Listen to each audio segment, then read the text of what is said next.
بھینی سہانی صبحوں میں ٹھنڈک جگر کی ہے، کلیاں کھلی دلوں کی ہوا یہ کدھر کی ہے۔ یہ سمجھتے ہیں کثرت سے مراد ہمیشہ ہاتھ میں تسبیح لے کے صبح سے شام تک اگر درود پاک پڑھیں گے تو اس کی کثرت مانی جائے گی، جبکہ ایسا نہیں ہے۔ یہ جو سید مصطفیٰ ہیں معلوم یہ کرنا چاہتے ہیں کہ جو حدیث پاک کے اندر ہے کہ جس نے مجھ پہ کثرت سے درود پاک پڑھا اس کے لیے جو فضیلتیں بیان کی گئی ہیں، کثرت سے درود پاک پڑھنے سے کیا مراد ہے، یعنی کتنا درود پاک پڑھا جائے۔ اور یہی سوال بہت سارے نیو مسلم کی طرف سے بھی آتا ہے کہ جو حضور علیہ السلام نے حدیثوں میں وضاحت کی ہے، جو فرمایا ہے کہ ان کو اتنا اتنا اجر ملے گا، اتنا ثواب ملے گا، تو کثرت کا کیا مطلب ہوتا ہے کہ پورے دن درود پاک پڑھیں؟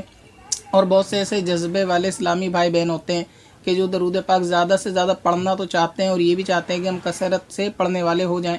مگر کیونکہ تعداد اس کی یاد نہیں رہتی، اب ہر وقت بھی پڑھنا ہمیشہ ذہن میں نہیں رہتا، کسی کام کی وجہ سے مصروفیت ہوتی ہے تو اس میں دھیان بڑھ جاتا ہے، پھر دھیان آتا ہے تو پڑھتے ہیں، تو ان کے دل میں یہ تمنا رہتی ہے کہ شاید ہمارا جو بیچ میں درود پاک کام کی وجہ سے چھوٹ گیا تو اب ہم کثرت والوں میں شمار نہیں ہیں۔ اور بعض یہ سمجھتے ہیں کثرت سے مراد ہمیشہ ہاتھ میں تسبیح لے کے صبح سے شام تک اگر درود پاک پڑھیں گے تو اس کی کثرت مانی جائے گی، جبکہ ایسا نہیں ہے۔ یہ جو کثرت سے مراد ہے، علماء کرام نے اس کی بہت ساری شرح بیان کی ہیں،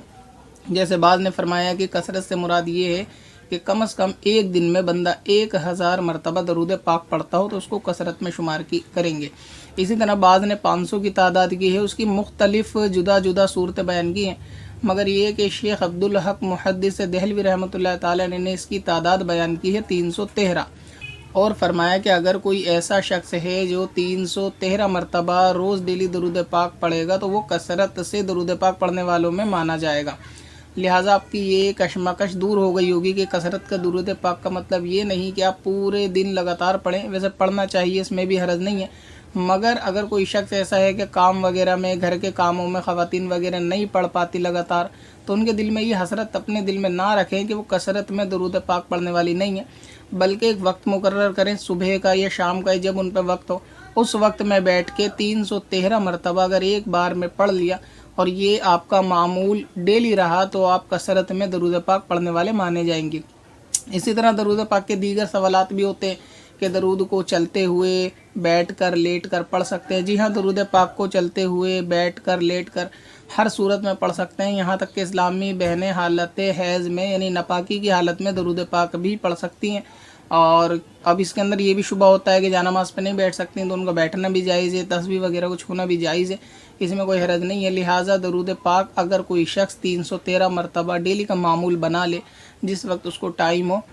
اور ہر صورت میں پاکی ناپاکی میں اٹھتے بیٹھتے لیٹتے، بس یہ کہ جب درود پاک پڑھے تو توجہ بھی درود پاک پہ ہونی چاہیے، ایسا نہ ہو کہ ہاتھ میں یا ٹی وی کا ریموٹ ہو یا نظر موبائل کے اندر ہو، ٹی وی میں ہو، اور 313 کی تعداد اپنے اوپر ایک بوجھ سمجھ کے مکمل کر لی گئی صرف یہ بیان کرنے کے لیے کہ آپ 313 مرتبہ روز پڑھتے ہیں، کثرت سے پڑھنے والوں میں ہو، تو اس طریقے کا معاملہ نہ ہو۔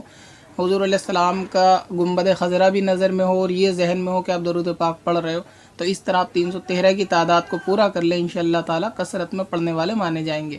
اب درود پڑھنے سے کیا مراد ہے کہ بعض لوگ درود ابراہیم جو نماز کے اندر پڑھتے ہیں 2 پارٹ میں جو ہوتا ہے اس کو پڑھنا سمجھتے ہیں، تو وہ بھی پڑھنا بہتر ہے کیونکہ وہ افضل درود ہے۔ اگر اس کے علاوہ آپ صلی اللہ تعالی علیہ وآلہ وسلم بھی پڑھیں گے تو اتنا پڑھنا بھی درود پاک مانا جائے گا اور اس کو بھی درود پاک شمار کیا جائے گا، تو آپ اتنا بھی پڑھ سکتے ہیں، صلی اللہ تعالی علیہ وآلہ وسلم۔ تو آپ یہ بھی 313 مرتبہ کہہ دیں گے چلتے پھرتے، صلی اللہ تعالی علیہ وآلہ وسلم، صلی اللہ تعالی علیہ وآلہ وسلم، تو بھی انشاءاللہ تعالی آپ کا درود پاک مانا جائے گا۔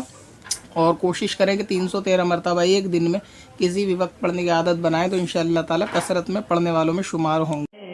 پتھر میں حسن لالے پرنوار بنایا، قدم پہ کے ہر دم جا